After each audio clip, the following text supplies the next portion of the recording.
While the fight for Jerusalem raged, a divisional task group under Major General Elad Peled was detached from the forces facing Syria and sent into the hills of Samaria.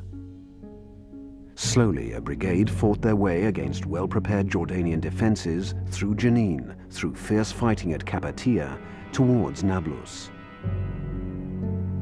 Another brigade came around the east towards Nablus, where they were welcomed by the citizens who took them for Jordanians. Jordanian army elements trying to reinforce in Samaria and Jerusalem were pounded by Israeli Air Force battlefield air interdiction missions. On the night of the 6th and 7th of June, the Jordanian governor of Jerusalem saw that reinforcements would not arrive, and he began to withdraw his troops from the city. At 08:30 local time on the 7th of June, the reserve paras of Israeli 55 Brigade began their attack.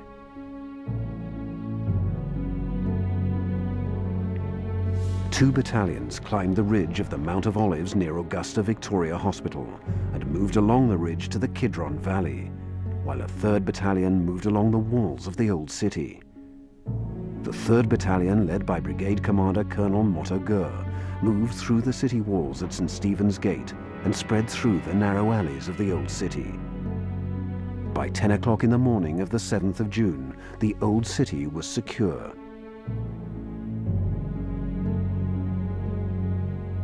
Forces of the Jerusalem Brigade moved southwards through Bethlehem and Hebron to the Judean hills. Ben Ari's 10th Brigade moved northwards through the Jordan Valley. The Israelis had lost 550 killed and 2,500 wounded. Jordan had lost 6,000 soldiers killed or missing. Half the populated part of the Hashemite kingdom had been lost. King Hussein, betrayed by false Egyptian intelligence and empty promises of Syrian support, accepted a ceasefire at 8 o'clock in the evening of the 3rd day of the Six-Day War.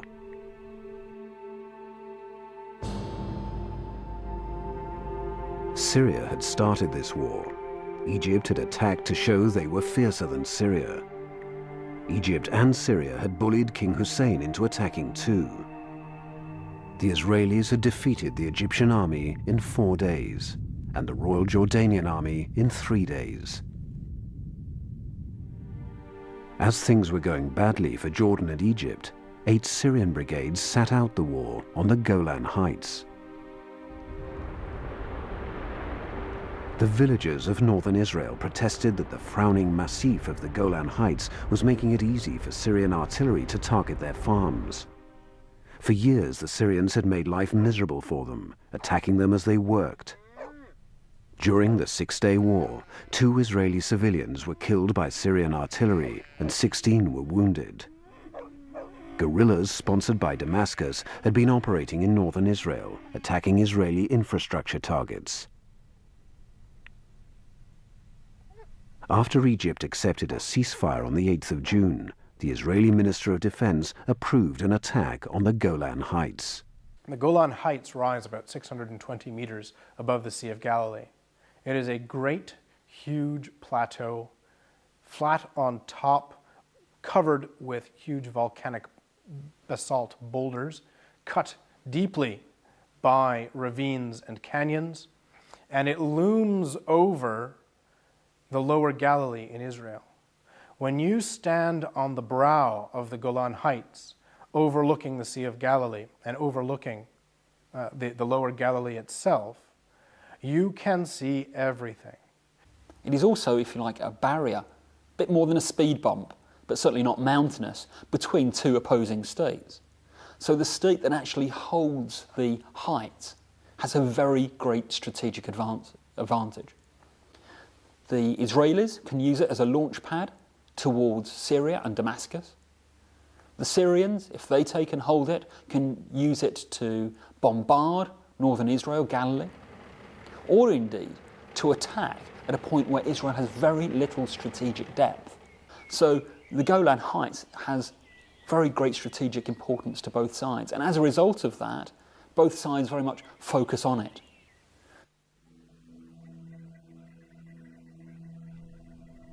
The massive plateau of the Golan Heights is bordered by the steep Yarmouk Canyon to the south.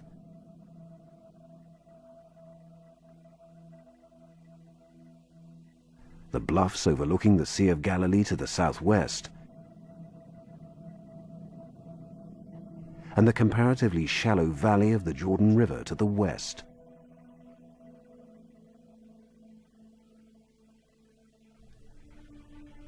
The southern part of the heights are cut by a series of deep canyons, which make it nearly impossible to operate tanks off the one good road.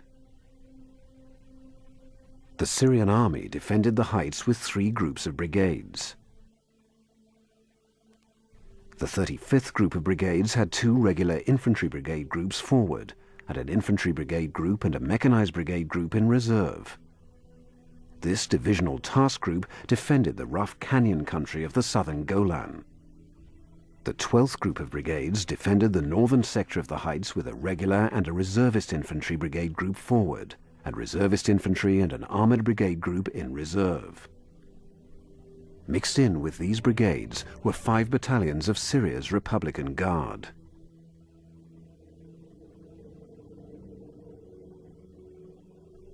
The infantry brigades were in concrete bunkers and well dug in. They were fresh, well supplied, and ready for an Israeli attack. The 42nd Group of Brigades formed a mechanized strike force. It had 1 armored brigade group, 2 regular mechanized brigade groups, and 2 reservist infantry brigade groups.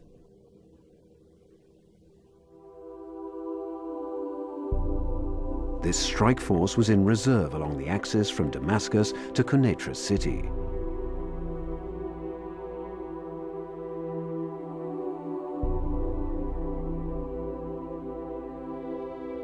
The Israelis had to find places where the plateau's slopes were too steep for the Syrians to have fortified them, but still shallow enough to operate tanks and half-tracks on.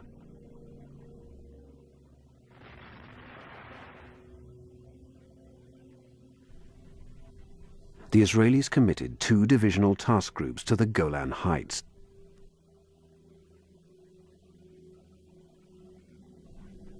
One, under Reserve Brigadier Don Lanner, would approach from the north, with 1 armored brigade and the elite Golani infantry brigade.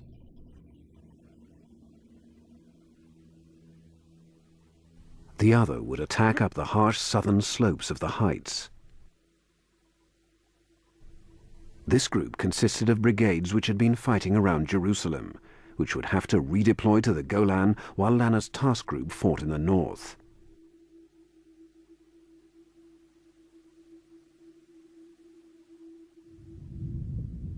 They would be supported by the Israeli Air Force, who bombed and rocketed Syrian positions on the Golan Heights for 2 days before the attacks went in. Lanner's armored brigade group under Colonel Albert Mandler waded into concentrated Syrian artillery fire as it advanced up the slopes of the northern Golan. On its flank were the young conscripts of the Golani Brigade, who cleared Syrian defensive positions at Tel Faher. Tel Faher was a well-defended position with minefields and barbed wire covering all approaches. There was no room for clever maneuver here. The Israelis had to charge in dismounted attacks. The first attack got to the fortifications with only 3 men left standing. In the second assault, Golani soldiers threw themselves over wire obstacles to create human bridges for their comrades to cross. The brigade reconnaissance force and supporting armor joined in the attack, and by 6 o'clock in the evening of the 9th of June, Tel Faher had been taken.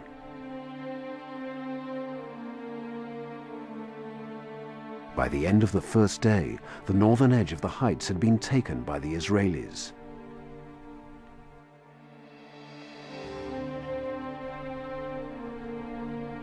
During the night of the 9th and 10th of June, Albert Mandler's tanks moved towards Quneitra city. As they fought, elements of 55 Reserve Para-Brigade and mechanized forces were moving northwards from the now quiet Jordanian front to join in the fight.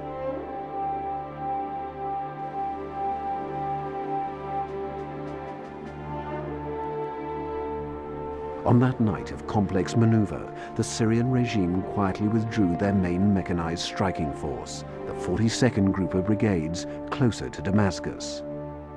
The Israeli High Command knew that it would have to recycle assets from one front to another, especially if there was an Arab alliance, which would mean perhaps taking the first foremost military power, Egypt, and then actually going to, say, Jordan, and then the Golan Heights and the Syrians. Uri Ben-Ari, the commander of the brigade, calls all of the drivers in the brigade into one room, a few hundred men sitting there in the room.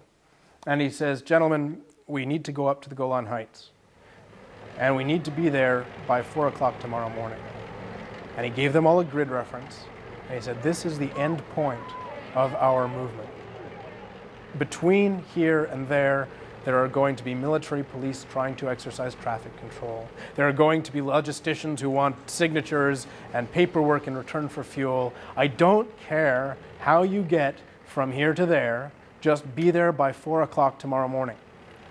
And all the drivers go out, get into their vehicles, and because the Israelis are prepared to operate in the chaos of the battlefield, the entire brigade was able to pick up and move to this grid reference without getting lost, without getting crossed up with other forces, without running out of diesel and petrol on the way. And the entire brigade is able to be where it has to be the following morning because of the Israelis' willingness to cope with the chaos of the battlefield rather than try to impose order on the chaos of the battlefield.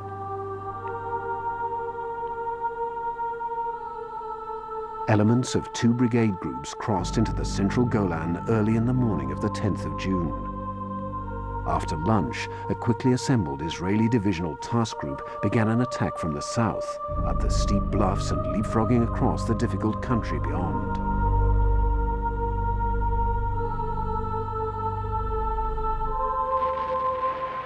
Syrian opposition was faltering as Damascus withdrew brigade group after brigade group from the fight.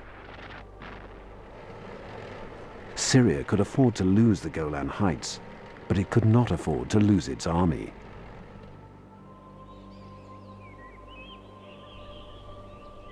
On the night of the 10th of June, Syria and Israel agreed to a ceasefire. 2,500 Syrian soldiers had been killed, 5,000 had been wounded, and 591 taken prisoner. The Israelis had lost 127 killed and 600 wounded during the fighting. After the Six-Day War, Israel at last had defense in depth.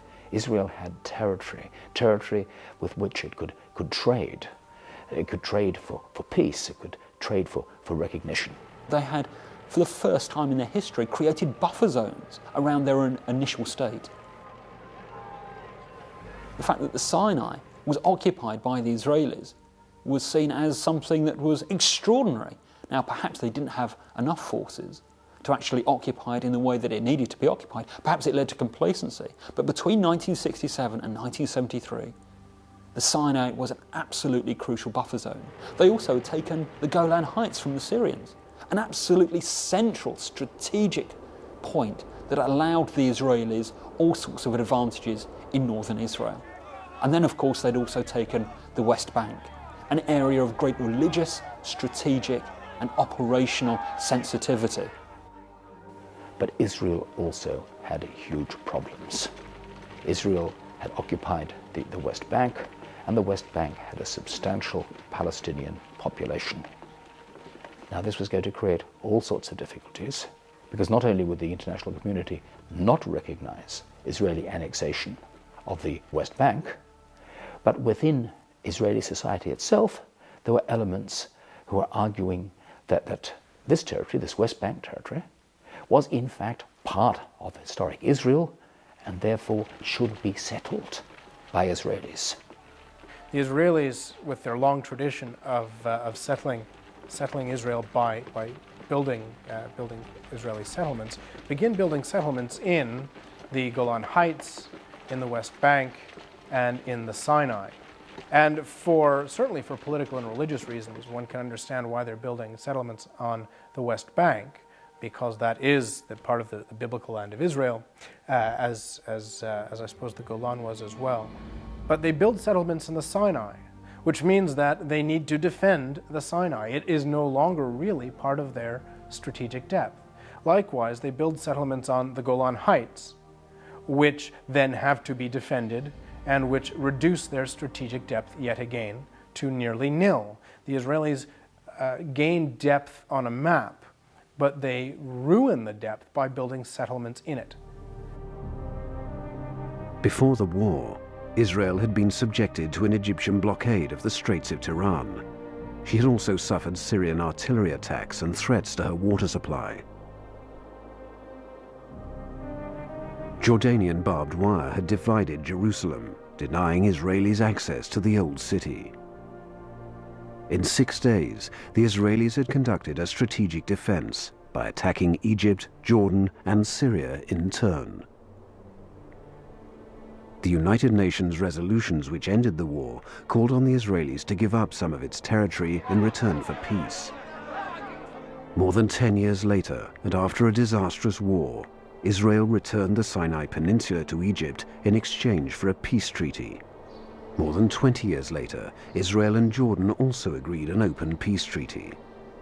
Even so, more than 30 years later, Israelis do not feel any more secure than they did before the war of June 1967.